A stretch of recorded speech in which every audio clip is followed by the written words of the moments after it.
Oke, bismillahirrahmanirrahim. Assalamualaikum warahmatullahi wabarakatuh. Oke, kali ini kita akan membahas tentang salah satu topik pada mata kuliah patofisiologi dengan judul "Ini luka bakar, bukan ayam bakar". Ya, karena memang kita membahas tentang masalah atau gangguan pada sistem integumen. Oke, ini salah satu topik yang akan kita bahas. Nanti selain ini kita akan bahas tentang jerawat juga. Nah, secara umum ya, secara patofisiologi. Oke, kita bahas yang satu ini dulu ya, tentang luka bakar. Oke, ini cara pengertiannya seperti ini. Jadi luka bakar itu merupakan trauma yang disebabkan oleh panas, kemudian bisa berupa arus listrik, kemudian bahan kimia, petir ataupun yang lainnya. Jadi unsur panasnya itu yang bisa merusak kulit dan jaringan yang lebih dalam. Ya.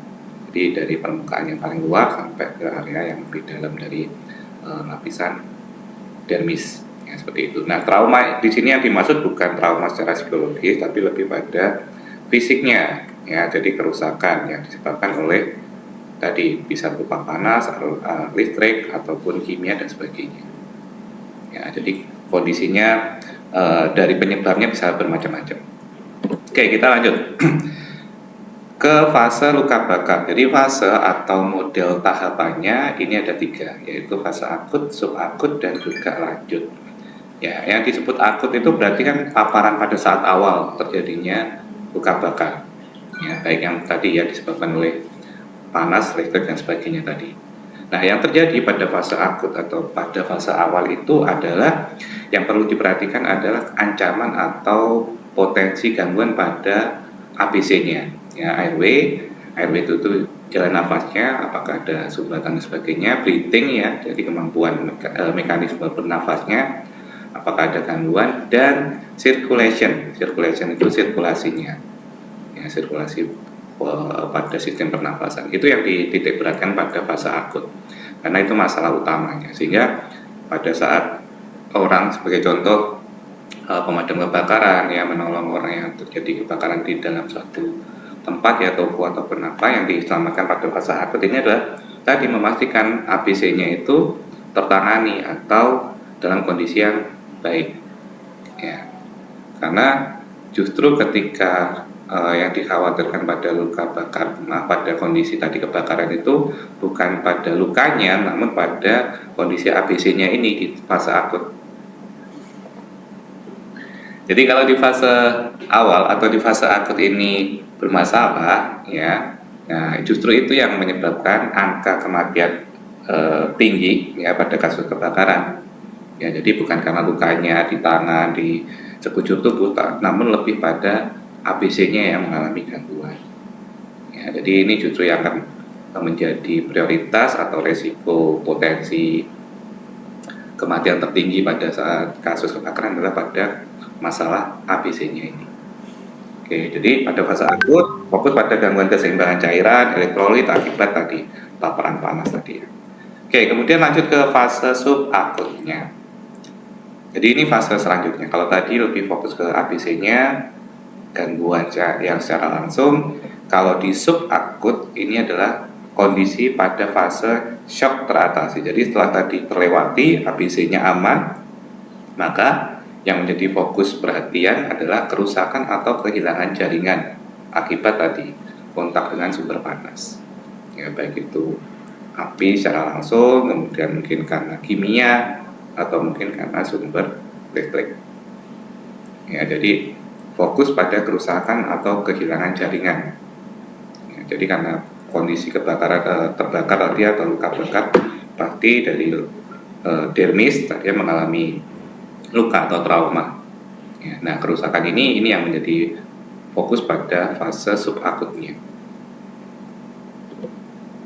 Oke, kemudian fase lanjut berlangsung ya terjadi pada kondisi tadi ya setelah fase subakutnya terlewati ya atau kita lanjut aman ya. Yang perlu diperhatikan adalah ini pada fase akhirnya. Fase akhir itu apa? Fokusnya adalah pada problem penyakit misalnya berupa psikiatrik,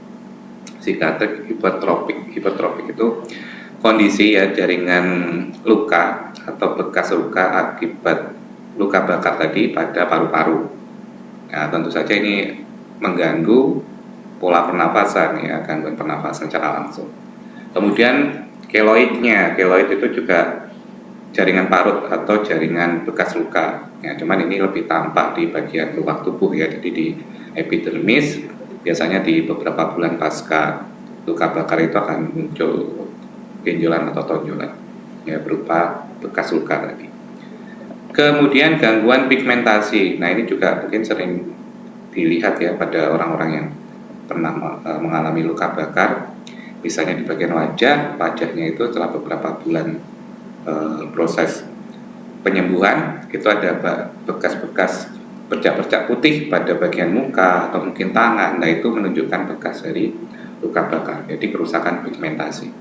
Jadi warnanya itu putih, putihnya itu ya pucat, ya tidak seperti putih sebagaimana normalnya kulit. Kemudian deformitas dan kontraktur. Deformitas itu perubahan lokasi ya, bisa berupa fraktur atau patah kakinya atau mungkin tangan, kemudian badan akibat luka bakar itu. Kemudian kontraktur itu berupa kondisi yang seharusnya misalnya jari-jari itu elastis ya, bisa bergerak, bisa untuk menggenggam, membuka, namun pada kondisi kontraktur ini akibat paparan luka bakar tadi jadi kaku ya, jadi tidak elastis lagi, jadi kaku, benar-benar sulit atau susah untuk bergerak ya. Ini adalah kondisi kontraktur. Jadi di fase lanjut ini lebih pada dampak pasca penyembuhan ya, jadi sisa-sisa akibat luka bakar itu yang menjadi fokus pada problem fase lanjut. Oke, kita lanjutkan ke derajat ya luka bakar atau derajat kedalaman. Di sini ada derajat 1, 2, dan 3. Oke, kita bahas dulu yang derajat 1. Derajat 1 ya, kerusakan terbatas pada lapisan epidermis atau bagian paling luarnya ya, superficialnya. Jadi biasanya ciri-cirinya seperti gambar ya, jadi tidak ada eritem ya, jadi kemudian hanya tampak memerah ya, tampak merah pada luka karena memang bagian paling luar. Tidak dijumpai gula. Nah, gula itu seperti apa nanti akan saya tunjukkan gambarnya. Kemudian ada sensasi nyeri ya, karena memang mengenai saraf-saraf sensorik pada bagian dermis atau bagian kulit terluar ya. Kemudian di fase ini atau di derajat ini penyembuhan terjadi secara spontan ya, bahkan tanpa pengobatan pun bisa.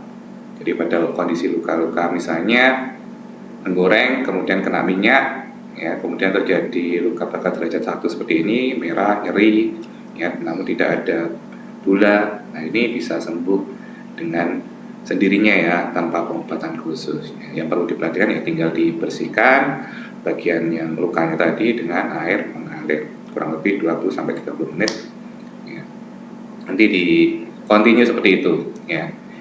Jadi tanpa pengobatan khusus bisa sembuh kalau pada luka bakar derajat 1 ini, karena masih bagian superficial. Oke, kemudian lanjut di derajat 2. Derajat 2 ini mulai lebih dalam ya, meliputi epidermis, kemudian juga sebagian dermisnya juga kena, bagian agak dalamnya dari struktur kulit itu kena juga ya, paparan dari luka bakar tadi. Biasanya terdapat gula ya, jadi sudah muncul benjolan-benjolan kayak melepuh, kemudian tentu ada sensasi nyerinya ya, karena mengenai saraf sensoriknya. Kemudian pada derajat 2 ini ada 2 bagian ya, dibagi 2 bagian lagi, yaitu superficial yang pertama atau dangkal dan superficial yang deep atau dalam, yang lebih dalam lagi. Nah, yang superficial dangkal di sini merupakan kerusakan mengenai bagian epidermis tadi, kemudian di bagian dermis ya mungkin mengenai juga, kemudian organ kulit seperti folikel rambut ya, kemudian kelenjar sebasea dan sebagainya. Jadi kelenjar itu juga kena ya, paparan dari luka bakar ini. Kemudian proses penyembuhannya ya lebih lama dibandingkan yang derajat yang pertama tadi. Oke, lanjut ke yang derajat 2 ya, ini masih di derajat 2 tapi yang bagian deepnya atau yang lebih dalam. Ya, jadi kerusakan sudah pada area dermis dan juga beberapa jaringan di bawahnya. Kemudian organ-organ folikel rambut, kemudian kelenjar keringat, ya, kemudian sebasea dan sebagainya tadi juga mengalami kerusakan. Ya, bahkan disertai jaringan parut yang hipertrofi, jadi sudah benar-benar meninggalkan bekas kerusakan parah pada bagian yang terpapar. Oke, kemudian masa penyembuhannya terjadi beberapa, ya bisa 1 bulan, 2 bulan, dan beberapa bulan berikutnya. Jadi lebih lama dibanding yang derajat 1 maupun derajat 2 yang superficial tadi. Nah, ini gambarnya seperti ini ya kondisinya. Jadi berbeda dengan yang awal. Kalau awal tadi lebih pada bagian superficial, bagian depan ya, tampak merahnya itu terlihat. Nah, kalau ini justru kemerahannya sudah mulai malah justru nggak begitu kelihatan, lebih pada kerusakan yang diakibatkan. Jadi muncul bula-bula ya, jadi kayak ada tonjolan-tonjolan melepuhnya. Ya, jadi malah justru dari segi warna itu tampak lebih pucat dibandingkan yang superficial atau pada derajat 1. Nah, ini yang disebut bula-bula itu yang seperti ini, jadi kondisi melepuh. Nah, jadi kondisi kayak ini.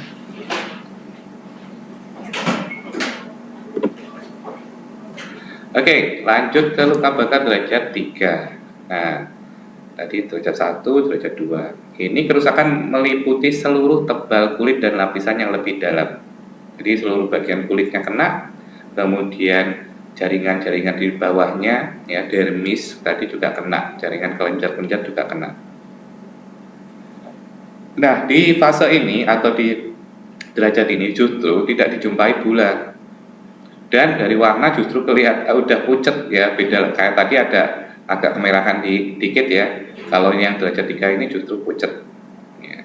Bahkan sudah tidak dijumpai rasa nyeri lagi karena memang saraf sensorinya ya, perasanya tadi sudah rusak. Ya, jadi pada derajat 1 dan 2 ini masih memungkinkan ya ada rasa nyeri, namun justru di derajat 3 ini sensasi nyerinya ya tidak terasa lagi karena akibat sensorinya sudah rusak. Penyembuhannya tentu jauh lebih lama dibandingkan 2 derajat yang sebelumnya. Ya, jadi justru ketika derajatnya lebih dalam, ya lebih tinggi, sensasi nyerinya justru kalau kita bahas luka bakar ini menghilang karena saking rusaknya area sensorinya tadi, saraf sensorinya, saraf perasanya. Ya. Nah, justru namun dampaknya luar biasa pada derajat 3 ini karena kalau di derajat 3 berarti kerusakannya lebih dalam kan. Dan tidak hanya secara superficial, secara kondisi lokal aja, namun dampaknya pada kondisi saraf-saraf yang ada di dalam tubuh kita akan juga mengalami dampak atau efek dari luka bakar derajat 3 ini.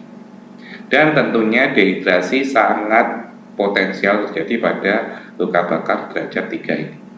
Jadi kalau derajat 1, 2 ini dimungkinkan derajat dampak ke dehidrasinya masih ringan, namun pada derajat 3 ini justru dia akan lebih tinggi lagi ya, kondisi dehidrasinya.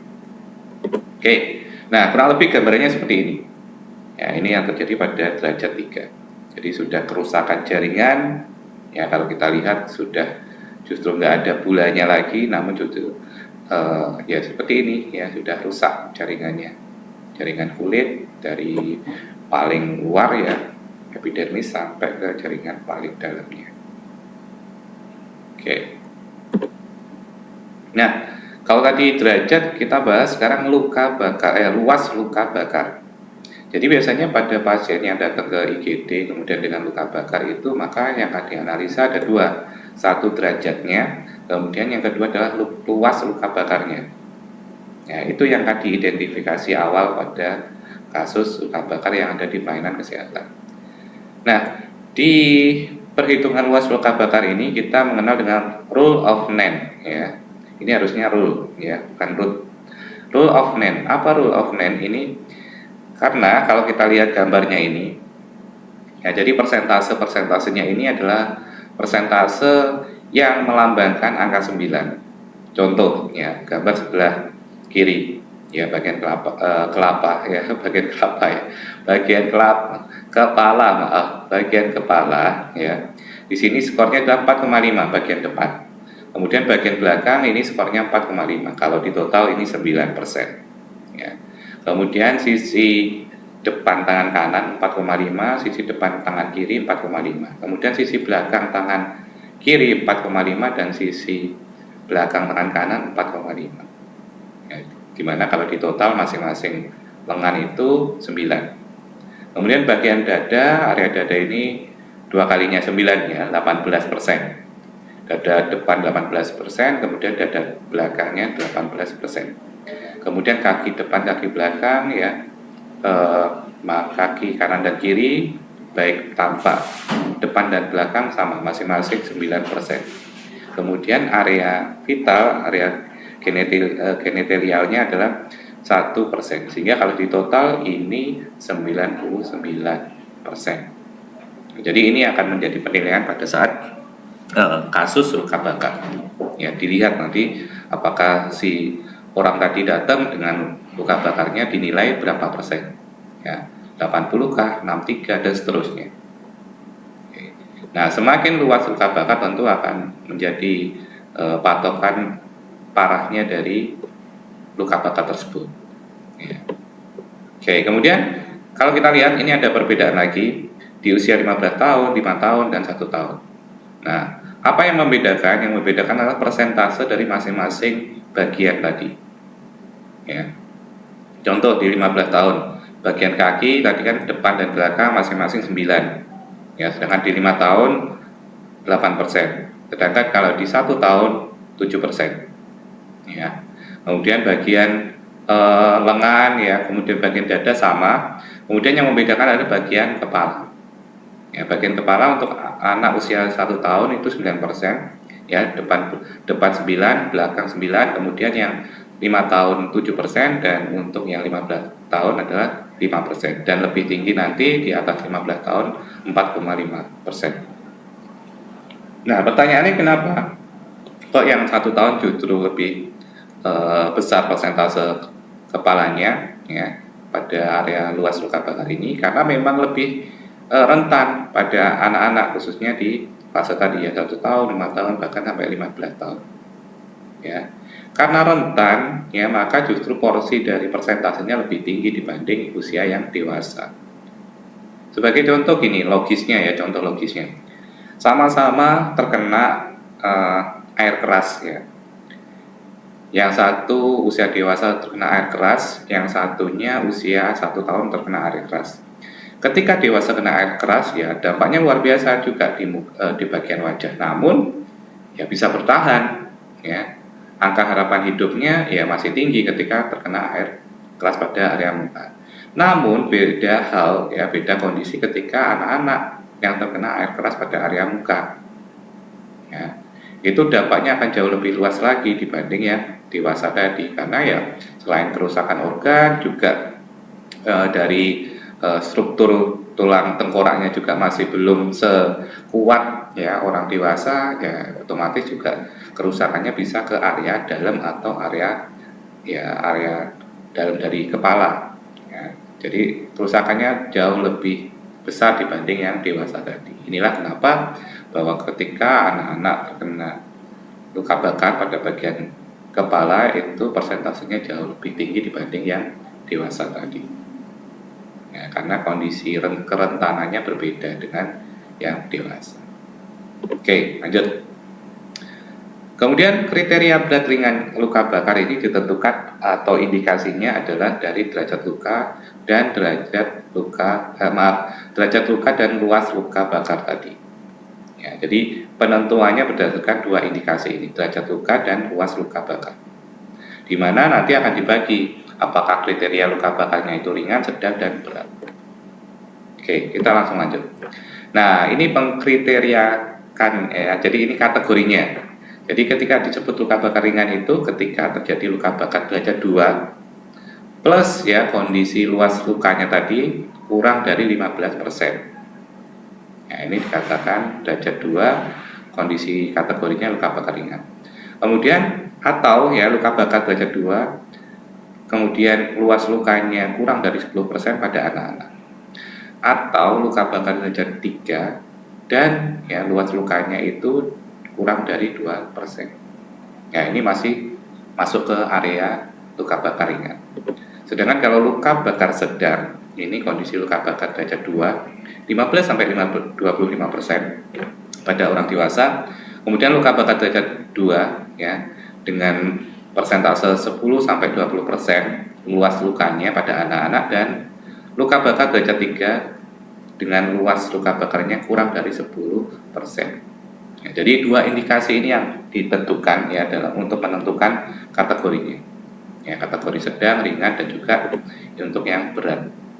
Nah, ini ada tambahan ketika luka bakar berat, luka bakar mengenai tangan, wajah, telinga, mata, kaki, dan genitalia. Artinya secara keseluruhan kena semua. Ini juga termasuk ke bagian luka bakar berat. Meskipun tadi ya kita mengabaikan persentase, namun karena memang semua area terkena pada bagian ini.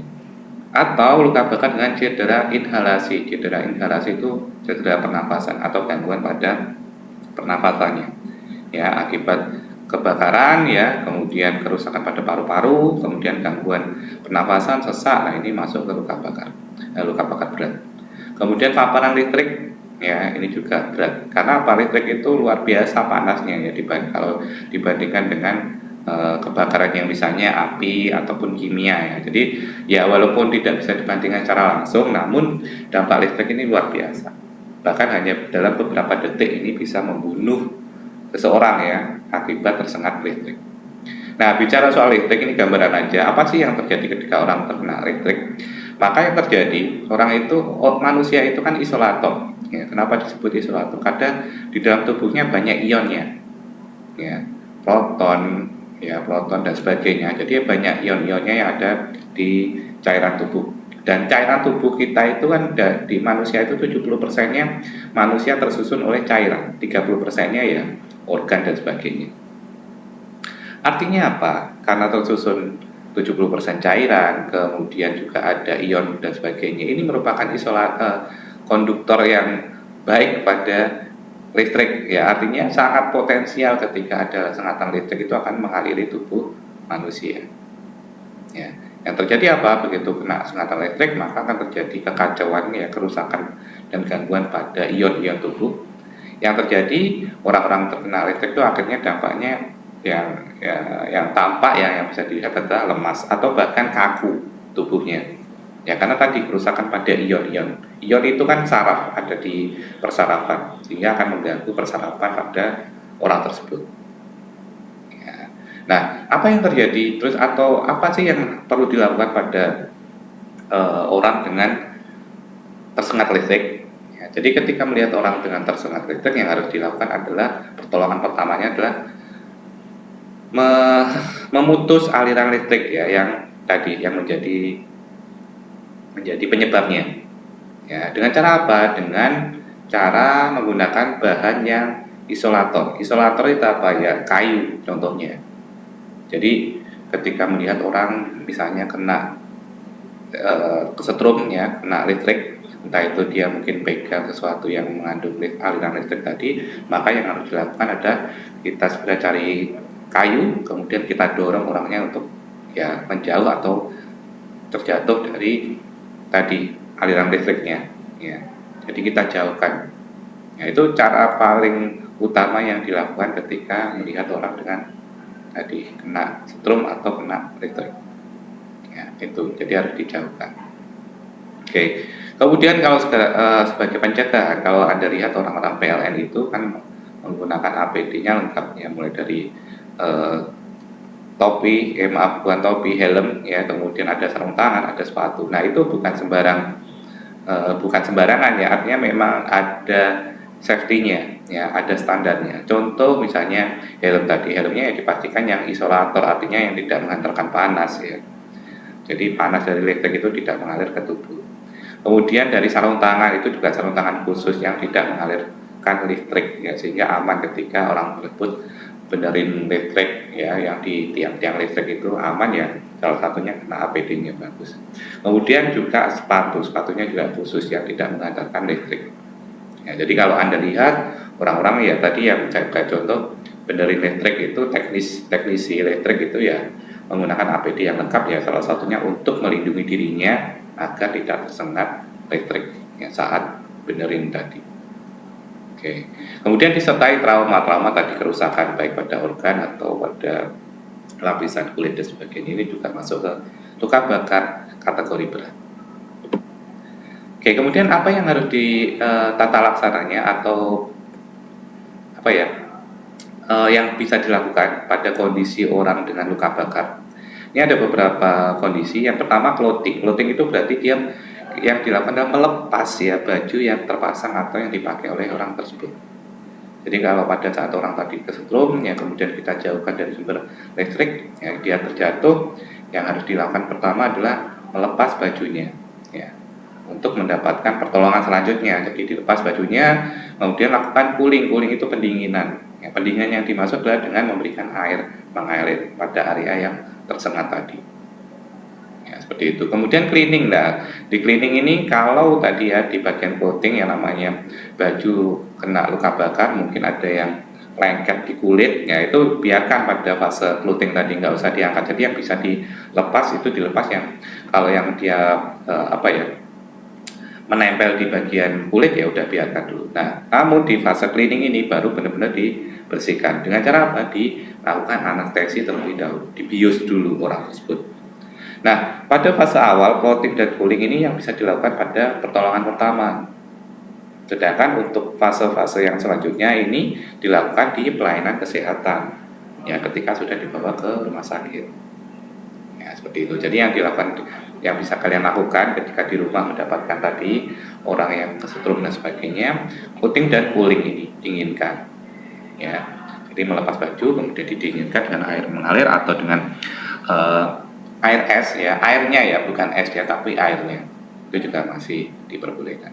Cleaning tadi ya, di anestesi kalau di rumah sakit, kemudian baru dibersihkan area yang tadi mungkin masih menempel atau jaringan-jaringan yang sudah mati ya, yang sudah menghitam, mengelupas dan sebagainya, itu dibersihkan. Kemudian kemopropilaksis ya, ini pada fase selanjutnya. Jadi sudah dikhawatirkan terjadi infeksi, maka diberikan obat-obat yang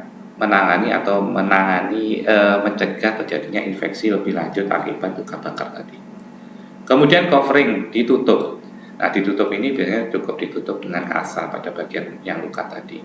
Kalau lukanya superficial bagian luar ya, itu banyak yang menyarankan tidak perlu ditutup ya, namun kalau pada luka yang derajatnya tadi lebih dalam, derajat 2, derajat 3, maka disarankan untuk ditutup kasa untuk menghindari ya paparan atau benturan, juga menghindari resiko infeksi yang terjadi ya, jadi dibalut.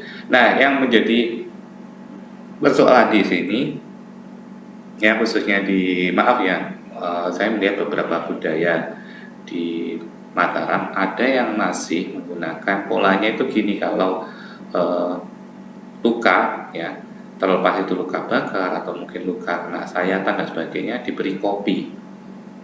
Nah, itu secara medis ya tidak dibenarkan karena memang tidak ilmiah ya, diberikan kopi kemudian ya udah katanya dengan kopi itu sembuh. Padahal kalau kita bicara medis, justru dengan diberikan bahan-bahan yang tidak seharusnya itu akan menghambat proses penyembuhan. Dan yang paling penting justru beresiko terjadinya infeksi. Jadi infeksi sangat mungkin terjadi akibat tadi ketika diberikan bahan-bahan yang secara ilmiahnya belum bisa dibuktikan ya. Oke, kita lanjut. Kemudian comforting ya, ini untuk penanganan nyerinya. Biasanya akan diberikan obat-obat ya yang berfungsi untuk menurunkan sensasi atau rasa nyeri yang dialami oleh pasien atau orang yang mengalami luka bakar tadi. Nah, ini tata laksana atau proses pengobatannya atau proses penanganannya seperti ini.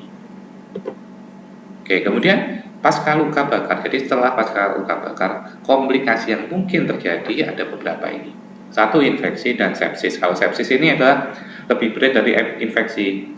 Jadi kalau sepsis ini infeksinya tidak hanya satu, tapi bisa menjalar ke berbagai infeksi-infeksi yang lainnya. Ya, ini sepsis. Kemudian oliguri. Oliguri itu berarti pipisnya sedikit. Nah, ini tanda-tanda dia mengalami dehidrasi. atau anuria. Anuria itu berarti bahkan dia nggak pipis sama sekali, nggak keluar pipisnya. Nah ini bahaya, dehidrasinya berarti perlu diselesaikan ya, perlu ditangani lebih dulu. Kemudian udim paru itu berarti paru-parunya penuh cairan. Cairannya itu bisa cairan infeksi atau cairan akibat trauma akibat luka bakar tadi. Kemudian ARDS, Adult Respiratory Distress Syndrome. Ya, ini kumpulan gejala yang menyebabkan susah bernafas pada orang tersebut.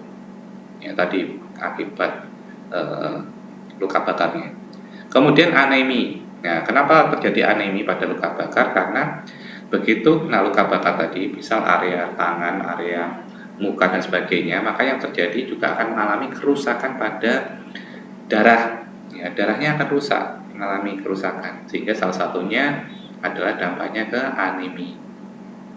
Ya, jadi kalau superspesial masih aman, namun kalau derajatnya makin tinggi, makin dalam, maka sampai ke aliran darahnya. Ya, jadi aliran darahnya akan rusak, ya, otomatis potensi terjadinya anemi. Jadi darahnya rusak akibat paparan yang over panasnya tadi. Kemudian kontraktur tadi ya, pada fungsi yang harusnya lentur bisa bergerak, namun pada kondisi kontraktur ini ya terjadi kekakuan, ya karena akibat luka bakar tadi. Bahkan kematian, ya kematian akibat tadi kalau derajatnya sudah 3, kemudian luas luka bakarnya 99, ya di atas 50% itu sudah menjadi perhatian serius ya. Resiko kematiannya juga tinggi. Oke, kita lanjut. Nah, ini contoh laporan kasus ya, laporan kasus pasien dewasa 24 tahun diantar ke UGD RSUD Karangasem oleh teman kerjanya. Intinya dia mengalami luka bakar ya akibat ledakan tangki bensin saat bekerja. Ya, gambarnya seperti ini. Nah, ini kalau kita lihat, ini ada lepuhan-lepuhan yang warna putih. Ya, ini menunjukkan kerusakan yang lebih parah ya, artinya sudah masuk ke derajat 2 atau bahkan derajat 3 ya nantinya pada beberapa area. Nah, ini bisa kita lihat. Nah, sekali lagi pada clothing, ya clothing itu apa yang bisa dilepas, bajunya dilepas, namun yang nggak bisa ya biarkan. Jadi kayak ini mungkin pada kondisi di lapangan ya sama teman-temannya sudah digunting ya bajunya, kemudian tersisa beberapa bagian ya. Beberapa bagian ini mungkin karena menempel pada kulit sehingga sama temannya tidak dilepas. Dan ini bagus ya, jadi memang seperti ini. Ya, kemudian segera dibawa ke rumah sakit untuk mendapatkan penanganan yang lebih serius, lebih baik lagi seperti itu. Oke. Nah, luka yang dialami oleh pasien tadi ini luasnya adalah 63% dengan terdiri dari di bagian bawah ya. Kepala dan leher ya skornya 9%. Kemudian kedua lengan tadi kena 18%. Kemudian badan depan 18% juga. Kemudian kedua tungkai 18% karena memang bagian kakinya juga kena tadi. Sehingga total 63% luas luka bakarnya. Oke, tadi ya sama total laksananya atau penanganannya meliputi 6C, clothing, cooling, cleaning, chemoprofilasis, kemudian covering dan comforting. Ya, penjelasannya nanti bisa dibaca masing-masing tadi ya. Sampai pada pemberian obat ya yang berfungsi untuk menurunkan rasa nyeri yang dialami pada pasien luka bakar tadi. Oke, sekian dan terima kasih ya. Mudah-mudahan dari apa yang saya sampaikan tadi bisa dipahami dengan baik dan bisa menambah pengetahuan khususnya mahasiswa dalam topik luka bakar.